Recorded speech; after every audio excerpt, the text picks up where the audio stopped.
Se a vossa justiça não for maior que a justiça dos mestres da lei e dos fariseus, vós não entrareis no reino dos céus. Em nome do Pai, do Filho, do Espírito Santo. Amém. Seja bem-vindo, meu irmão, seja muito bem-vinda, minha irmã, que a paz de nosso Senhor Jesus e a fé de Maria estejam convosco. A palavra de Deus presente na liturgia de hoje, sua primeira leitura é a segunda carta aos Coríntios, e o Evangelho é o segundo Mateus, capítulo 5, versículos de 20 a 26. São Paulo, através de sua carta inspirada, nos fala de um véu que escurece a compreensão plena da palavra de Deus, mas que é removido quando nos voltamos para o Senhor. E nosso Senhor, no Sermão da Montanha, nos desafia a ir além da mera observância da lei, buscando sempre uma retidão de coração que agrada a Deus. São Paulo aos Coríntios nos diz: até o dia de hoje, quando os israelitas leem os escritos de Moisés, um véu cobre o coração deles. Mas todas as vezes que o coração se converte ao Senhor, o véu é tirado. Este véu, irmãos, não é apenas uma barreira histórica para a compreensão da antiga aliança, o que, por sinal, ocorre até os dias de hoje, mas também como aquilo que em nossas vidas nos impede de ver a plena verdade de Cristo. Veja, por exemplo, o véu do egoísmo, do rancor, do medo, do apego excessivo aos bens materiais, ou até mesmo de uma religiosidade vazia e superficial. Mas a boa notícia é que quando nos convertemos ao Senhor, este véu é removido.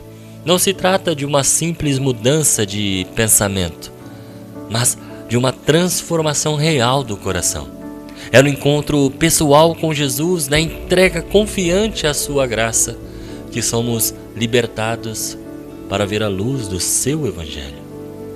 Essa liberdade, irmãos, não é para a gente fazer o que a gente quer, mas para viver em conformidade com a vontade de Deus, que é e sempre vai ser para o nosso melhor bem. E assim, sem o véu, somos capazes de contemplar a glória do Senhor. São Paulo continua, ele diz: todos nós, porém, com o rosto descoberto, contemplamos e refletimos a glória do Senhor. E assim somos transformados à sua imagem, pelo seu Espírito, com uma glória cada vez maior.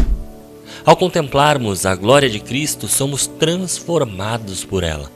Não é só o nosso esforço humano que nos torna santos, mas a ação do Espírito Santo em nós, à medida que nos abrimos cada vez mais à luz de Cristo. E essa luz, meus irmãos, é a luz do Evangelho, é a boa notícia que Jesus nos trouxe, a revelação do amor incondicional do Pai. E é no rosto de Cristo que essa luz brilha com todo o seu esplendor. Como diz São Paulo ainda em sua carta, com efeito, Deus que disse: do meio das trevas brilha a luz, é o mesmo que fez brilhar a sua luz em nossos corações, para tornar claro o conhecimento da sua glória na face de Cristo. Nosso chamado, então, irmãos, é o de ser reflexo dessa luz no mundo, irradiando o conhecimento da glória de Deus que vimos em Jesus. Agora, vamos trazer essa luz para mais perto. No Evangelho de Mateus, Jesus nos surpreende ao dizer: se a vossa justiça não for maior que a justiça dos mestres da lei e dos fariseus, vós não entrareis no reino dos céus. Afirmação dura, mas necessária, principalmente nos dias de hoje. Jesus nos convida a uma justiça mais profunda, que vai além da mera observância dos preceitos. Os mestres da lei e os fariseus eram zelosos à observância da letra da lei, mas muitas vezes falhavam em compreender o espírito dela. Jesus nos dá exemplos concretos dessa justiça que vai além. Veja, ele diz: vós ouvistes o que foi dito aos antigos: não matarás.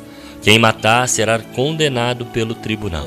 Eu, porém, vos digo: todo aquele que se encoleriza com seu irmão será réu em juízo. Quem disser ao seu irmão patife será condenado pelo tribunal. Quem chamar o irmão de tolo será condenado ao fogo no inferno. Ele não revoga a lei, irmãos, mas a eleva, mostrando que a raiz do pecado não está apenas na ação externa, mas na intenção do coração. O ódio, a raiva, o rancor são sementes de morte que, se não forem arrancadas, podem levar a pecados ainda mais graves. E então, Jesus entra na questão da reconciliação entre adversários. Ele diz: procura reconciliar-te com teu adversário enquanto caminha para o tribunal.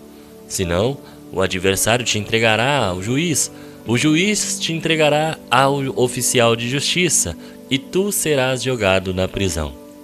Em verdade, eu te digo, dali não sairás enquanto não pagares o último centavo. Esta é uma das passagens mais desafiadoras e ao mesmo tempo mais libertadoras do Evangelho. Na interpretação mais estrita do texto, Jesus alerta que a nossa relação com Deus está completamente ligada à nossa relação com o próximo. Não podemos nos aproximar de Deus com um coração cheio de mágoa ou rancor contra um irmão, ou até mesmo contra um adversário. A graça de Deus jamais se aproximaria de nós.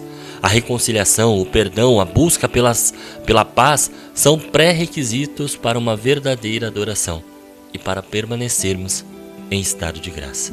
E ao contemplarmos o texto espiritualmente, haja vista que Jesus jamais falaria algo que também não fosse voltado à nossa vida espiritual.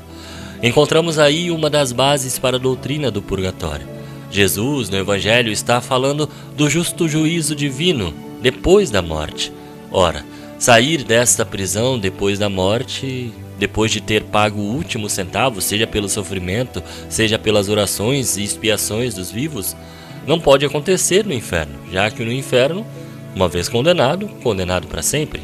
Então, essa prisão, esse lugar que seremos libertados após pagarmos nossas dívidas, a igreja chama de purgatório.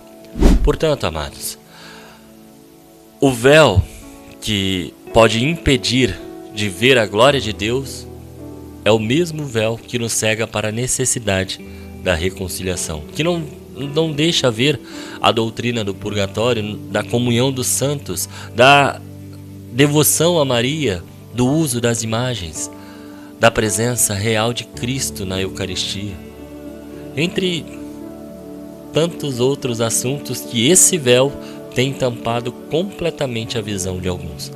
E se estamos presos em ressentimentos, em brigas, em divisões, não estamos permitindo que a luz de Cristo brilhe em nós plenamente. Um véu que tem coberto a visão de muitos católicos é o véu de não acreditar no confessionário, no perdão dos pecados. Eu não me confesso porque eu me confesso diretamente a Deus, eu não vou me confessar para um homem. Muitos dizem isso. E eu não estou me eximindo dessa frase, eu já disse isso, eu já proclamei essa frase. Mas o meu véu foi removido. E o seu? Irmãos, a reconciliação não é um sinal de fraqueza, mas de verdadeira força espiritual e de imitação de Cristo, que nos deixou esse sacramento da confissão para que possamos estar sempre sob sua misericórdia e ir nos autoconhecendo através da luz de Cristo. Que neste dia possamos pedir ao Senhor: remova todo e qualquer véu que ainda escureça o meu coração, Senhor. Que sejamos transformados pela contemplação da sua glória que irradia do rosto de Jesus Cristo. E que, movidos por essa luz, busquemos a reconciliação com nossos irmãos, a reconciliação com Deus, através do confessionário. Vivendo uma justiça que não é apenas legalista, mas que brota de um coração transformado pelo amor de Deus, contrito por tê-lo ferido tantas e tantas vezes. Só assim, verdadeiramente, estaremos caminhando para o reino dos céus, não por nossos méritos próprios, mas pela graça e misericórdia daquele que nos chamou das trevas para a sua admirável luz. Que Deus abençoe você, meu irmão, e até amanhã, se assim Ele o permitir.